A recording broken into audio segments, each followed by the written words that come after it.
සුබ දවසක් ඔයගොල්ලෝ හැමෝටම. ඔයගොල්ලෝ මේ එකතු වෙලා ඉන්නේ NSG Online Academy කියන double OP paper discussion series එකත් එක්ක. අපි මේනකොට 2018 paper එකේ පළවෙනි ප්‍රශ්නේ, දෙවෙනි ප්‍රශ්නේ, තුන්වෙනි ප්‍රශ්නේ, හතරවෙනි ප්‍රශ්නේ සාර්ථකව සාකච්ඡා කරලා අවසන් කරලා තියෙනවා. අපි දැන් කතා කරන්න යන්නේ double OP paper එකේ පස්වෙනි ප්‍රශ්නේ ගැන. අපි එන යමු paper එකට.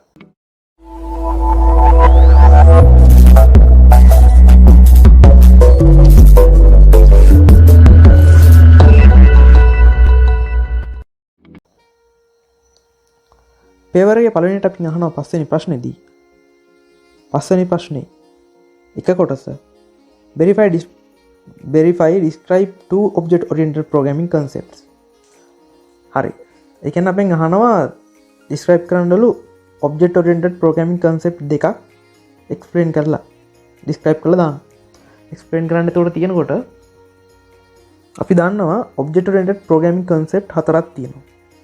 inheritance, polymorphism, abstraction, encapsulation කියලා. ඔය හතරෙන් දෙකක් ඔයා ලියන්න ඕනේ. ඒක දෙක පැහැදිලි කරලා දෙන්න ඕනේ. එතකොට inheritance කියලා කියන්නේ parents child relationship එකක්. එතකොට parent කියන class එක super class එක වෙනවා. ඒ වගේම child class එක sub class එක වෙනවා. extend කියන keyword එකකින් මේ දෙක එකට ගලපනවා. ඕක තමයි inheritance වල තියෙන සරලම කතාව. ඉන්හෙරිටන්ස් වර්ග තුනක් අපි කතා කරලා තිබුණා. ඉන්හෙරිටන්ස් වීඩියෝ එක බලුවොත් නැත්නම් බලන්න පුළුවන් ඕගොල්ලන්ට. ඒකේ ඩිස්ක්‍රිප්ෂන් එක ඒකේ සම්බන්ධයෙන් විස්තර කරලා තියෙනවා. සිංගල් ඉන්හෙරිටන්ස්, මල්ටි ලෙවල් and හයිරාරිකල් ඔය ආකාරයට තියෙනවා. ඒ වගේම පොලිමෝර්ෆිසම් ගැන කතා කරොත් එම පොලිමෝර්ෆිසම් වලට යන්න ඉස්සෙල්ලා අපි කතා කරා සුපර් කීවර්ඩ් එක කියන්නේ මොකද්ද? ඒ වගේම අප්කාස්ටිං ඩවුන්කාස්ටිං ගැන වෙලා කතා කරා. ඒ වගේ මෙතඩ් ඕවර්ලෝඩින් ඕවර්රයිඩින් ගැන කතා කරා. එතකොට මෙන්න ඒවත් එක්ක මෙතඩ් එකක් එතකොට පොලිමෝර්ෆිසම් පාවිච්චි වෙන්නේ මෙතඩ් එක ඩයිනමිකලි. ඒ කියන්නේ ඒ වෙලාවේ ප්‍රෝග්‍රෑම් එක රන් වෙන වෙලාවේ ඩයිනමික් විදිහට ඒ ක්‍රියාවලිය සිද්ධ කරගන්න තමයි පොලිමෝර්ෆිසම් කියන එක පාවිච්චි කරන්නේ. අපි ඒක වීඩියෝ එකේ කතා කරා ඔයගොල්ලොත් එක්ක අර කාර් සේල් එකේ කතාවත් එක්කම ඒක හොඳට පැහැදිලිව අපි කතා කරලා තියෙනවා. පොලිමෝර්ෆිසම් කියන්නේ එතකොට ඩයිනමිකලි වෙන දෙයක්. එන්කැප්සුලේෂන් කියන්නේ variable protect කරන සිස්ටම් එකක්. අපි හතරවෙනි ප්‍රශ්නෙත් එක්ක කතා කරා variable එක protect කරන්නේ කොහොමද කියලා private දාලා ඉවරලා ඊට පස්සේ getter setters පාවිච්චි කරලා ගන්න ක්‍රියාවලියට අපි කිව්වා එන්කැප්සුලේෂන් කියලා. එතකොට ඒක යුනිට් එකක් විදිහට වගේ පාවිච්චි කරනකොට ඒක කැප්සියුල් එකක් වගේ වැඩ කරන ඉඳන් තමයි අපි එන්කැප්සුලේෂන් කියලා තින්ද කතා කරන්නේ. ඒ වගේම අපි අන්තිමට තියෙන concept එක abstraction වල abstraction class වගේම interface ගැන කතා කරලද්ද අපි වීඩියෝ එකේව කතා කරා. ඒතර abstraction කියලා කියන්නේ meaningless method එකක් තියෙනවා නම් එහෙම class එකක් අස්සේ ඒක abstract method එකක් වෙනවා.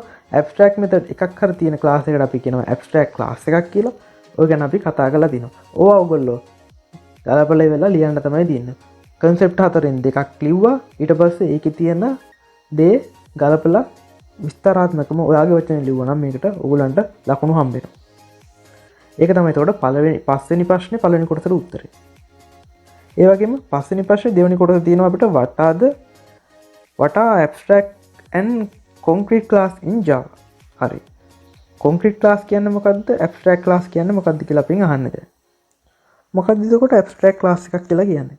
මේ දැන් ඉංග්‍රීසියට අපි කතා කරා abstract class එකක් කියලා කියන්නේ abstract method එකක් හරි ඊට වඩා හරි තියෙනවා නම් අවම එකක් තියෙන ක්ලාස් එකට අපි කියනවා abstract class එකක් කියලා. එතකොට definition එකක් අපිට දෙන්න පුළුවන් යන්නේ. An abstract class is a template definition of methods and variable of a class that contain one or more abstracted method. එකකට වඩා හෝ අවම එකක් තියෙන abstract method තියෙන class abstract method තියෙන class එකට අපි කියනවා abstract class එකක් කියලා. Declaring a class as abstract means that it cannot be directly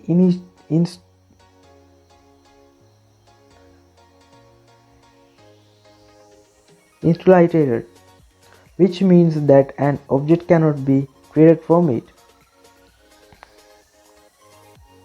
එතකොට කවදාවත්ම abstract class එකකට object හදන්න බෑ. ඔක තමයි කියන්නේ. එතකොට abstract class එකක් කියලා කියන්නේ abstract method එකක් හරි අවම එකක් තියෙනවා නම් එකට වඩා වැඩි වෙන්න පුළුවන් එකක් හරි තියෙන එකට අපි කියන abstract class එකක් කියලා. ඇබස්ට්‍රැක්ට් ක්ලාස් එකකට ඔබ්ජෙක්ට් හදන්න බෑ. ඔය ටික කියලා තියෙන්න ඕනේ. ඊට පස්සේ කොන්ක්‍රීට් ක්ලාස් කියලා කියන්නේ concrete class is a class that has an implementation of for all of the methods that were inherited from abstract or implemented via interfaces. It also does not define any abstract method of its own.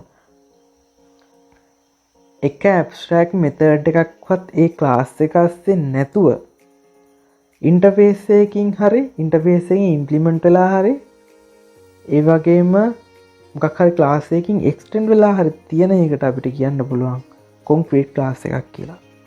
ඒතර උත්තරේ තියෙන්නේ මේ English definition එකේ තියෙන එක හරියට හරි. ඊට අපිට තියෙනවා තුන්වෙනි කොටසට.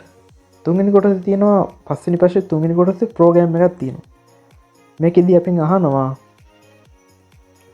what would be the output of the program given below. මේ program එකේ output එක මොකක්ද කියලා අහන්නේ.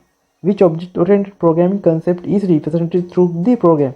මොනවද මේකේ තියෙන represent කරාම මේ program එකේ object oriented concept මොනවද තියෙන්නේ. මේ රූපතරානේ දැන් තියෙන මේ program එක මේකේ තියෙන්නේ class vehicle void display system.out.println display vehicle number.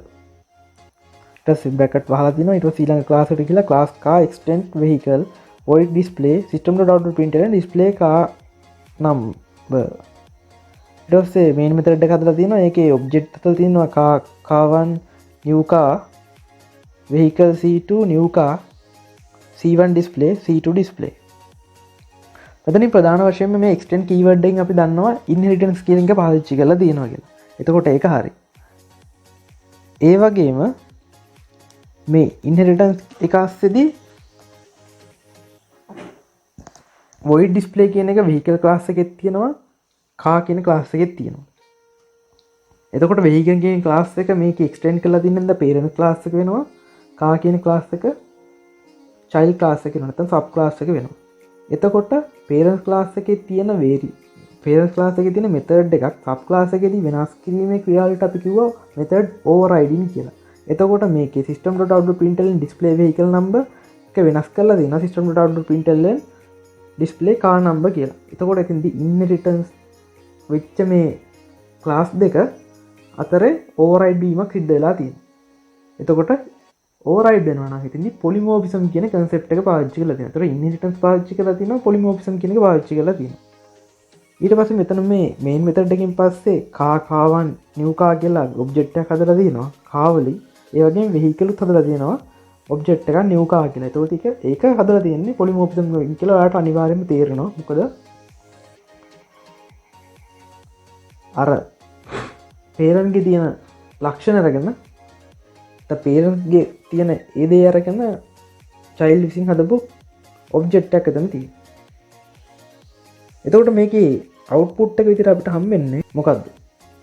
අපි ඉස්සෙල්ලා කතා කරලා තිනවා polymorphism ගැන කතා කරනකොට මොකක් හරි දෙයක් override වුණාට පස්සේ class දෙයක් override වුණාට පස්සේ child class එකේ තියෙන තමයි print වෙන්නේ කියලා. එතකොට මෙයා හදලා තිනවා C1 C2 කියලා object දෙක. ඒ object දෙක දැන් display කරන්න තියෙන්නේ. එතකොට car1 ගේ object එක display කරාට පස්සේ මොකද්ද වෙන්නේ? ඒ කියන display කියන class එක call කරාට පස්සේ display car number කියන එක print වෙනවා. ඒ වගේම c2.display කියන එක print කරාම මොකද c2 කියන එක දැන් තියෙන්නේ car කියන class එකටම නේද? polymorphism video එක බලනකොට මේක හොඳට තේරෙනවා. c2 display කියන එක print කරාම call කරාම එතකොට යන්නේ කෙලින්ම car කියන class එකට. එහෙනම් එතෙන්දි print වෙන්නේ display car number කියන එක. එතකොට දෙපාරක් අපිට මේකේ display car number කියන එක print වෙනවා. හේතුව polymorphism හින්දා. polymorphism වල තියෙන method overriding පාවිච්චි කරලා තමයි මේ වැඩේ කරලා තින්නේ මෙතෙන්. එතකොට මේ ප්‍රශ්නේදී අපිට පාවිච්චි කරන programming concept දෙක inheritance and polymorphism. මේ දෙකම පාවිච්චි කරලා තියෙනවා. අපි යනවා මේ ප්‍රශ්නේ හතරවෙනි කොටසට. ඒ කියන්නේ අවසාන කොටස. මේකේ තියෙන interface කියන කතාවක්. interface account කියලා interface එකක් හදලා තියෙනවා. ඒකේ double amount 2 lakhs double I rate කියලා දීලා තියෙනවා. ඊට පස්සේ class එකක් හදලා තියෙනවා fixed account කියන එකක්. ඒක implement කරලා තියෙනවා account කියන එකෙන්. account කියන interface එකෙන් implement කරලා තියෙනවා. public double I rate return 20. ඒක අයිරේට් එක එතකොට 20යි කියලා රිටර්න් කරලා දෙනවා. ඒ වගේම සේවින් account කියන ක්ලාස් එකක් හදලා තිනවා. ඒක ඉම්ප්ලිමන්ට් කරලා දිනවා ආය පාරක් account කියන එකෙන්. ඒකේ අයිරේට් එක 40යි කියලා අපිට රිටර්න් කරලා දෙනවා. ඊට පස්සේ අපි main method එක හදාගන්න වෙනම ක්ලාස් එකක් හදලා තිනවා account type කියලා. ඒකේ main method එක හදලා account1 equal new fixed account එකක් හදලා ඊට පස්සේ system.out.println එකක් දීලා කියනවා account1 irate එක දෙන්න කියලා. හරි. එතකොට මෙතෙන්දී වෙලා තියෙන්නේ fix account කියන එකනේ. අපි කෙලින්ම යන්න ඕනේ එතකොට fix account කියන මේ main method එකකින් පල්ලේ දින ඒ segment එක බලුවොත් මෙයාට තේරෙයි account number equal new fix account. fix account එකේ තියෙන එක තමයි දැන් ගරන් තියෙන්නේ. fix account එක තියෙන්නේ මොකද්ද? fix account එකේ අගේ තමයි 20 කියන එක තමයි අපිට එළියට දාන්නේ. එතකොට print වෙන්නේ මෙතන system.out.println එකේ 20 කියන අගය. ඒ ප්‍රෝග්‍රෑම් එකේ අවුට්පුට් එක මම කිව්වේ. අපි බලමු දැන් පළවෙනි ප්‍රශ්නේ. හතරවෙනි එකේ ඒ කොටස බලමු. What is an interface in Java? Java වල interface එක කියන්නේ මොකක්ද කියලා අහන්න. Java වල interface එක කියලා කියන්නේ Java interface කියන්නේ blueprint එක. ඒ කියන්නේ අපිට multiple inheritance Java වල use කරන්න බැරි හින්දා තමයි අපි මේ interface කියන එක පාවිච්චි කරන්නේ. මම මේක interface ගැන abstraction යටතේ interface ගැන කතා කරනකොට එක්ක ඔයගොල්ලන්ට කියලා දෙන්නේ. Java interface is a blueprint of a class. It has static, constant and abstract method. එතකොට නියත වෙච්ච static කියලා කියන්නේ object හදන්න නැතුව පාවිච්චි කරන්න පුළුවන් ඒවා. static keyword එක මම එකන ගොල්ලොත් කතා කරා. It has static, constant and abstract method. abstract method තියෙන static constant වෙච්ච දේ. ඒ කියන්නේ නියත තියෙන object හදන්න නැතුව පාවිච්චි කරන්න පුළුවන්. meaningless method තියෙන ඒ වගේ ඒවට අපි කියනවා interface කියලා.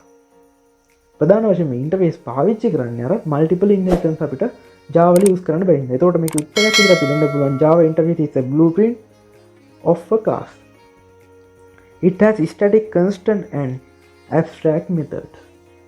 එතකොට ඒක උත්තරයක් විදිහට බාර ගන්නවා අපේ පිළිතුරු පත්‍රයට ඔක දුන්නොත් එimhe බාර ගන්නවා උත්තරයක් විදිහට. ඊට පස්සේ අහනවා what is the output of the main එකේ මොකද output කරන්නේ? මම ඉස්සෙල්ලා කතා කරා output එක ගැන. output එක අපිට 20යි කියලා ආවනේ. එතකොට B කොටසට 20 කියන උත්තරය අපිට දුන්නා නම් හරි. ඊට C කොටසට යනවා. C කොටසදී අහනවා it is possible to change the value of the amount variable being in the account type class. Justify your answer. එතකොට අහනවා මේ ඉන්ටර්ෆේස් එක අගේ වෙනස් කරන්න පුළුවන්ද කියලා. කිසිසේත්ම බෑ. ඉන්ටර්ෆේස් එක අගයක් වෙනස් කරන්න බෑ. හේතුව තමයි ඉන්ටර්ෆේස් එක හදනකොට මම ඔයගොල්ලොත් එක්ක කතා කරා ඒ තියරි පාර්ට් එකේදී ඉන්ටර්ෆේස් එක අනිවාර්යයෙන්ම public abstract final කියන කීවර්ඩ් තුන තියෙන්න ඕන කියලා. final කියන්නේ constant variable එක. constant variable එක නම් පාවිච්චි කරන්න මෙතෙන්දී කිසිසේත්ම බෑ.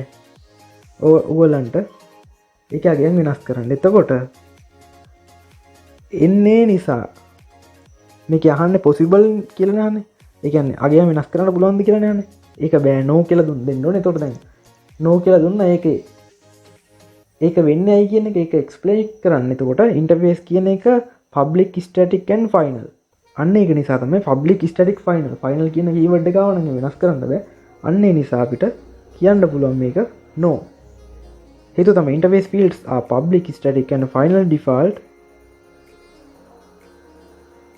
It cannot be assigned value to final type variable. අලුත් අගේවල වෙනස් කරන්න බෑ. final කියන keyword එක තියෙනවා. ඔන්න ටික ලුවනම් ඔයගොල්ලන්ට අනිවාර්යයෙන්ම ලකුණු හම්බ වෙනවා.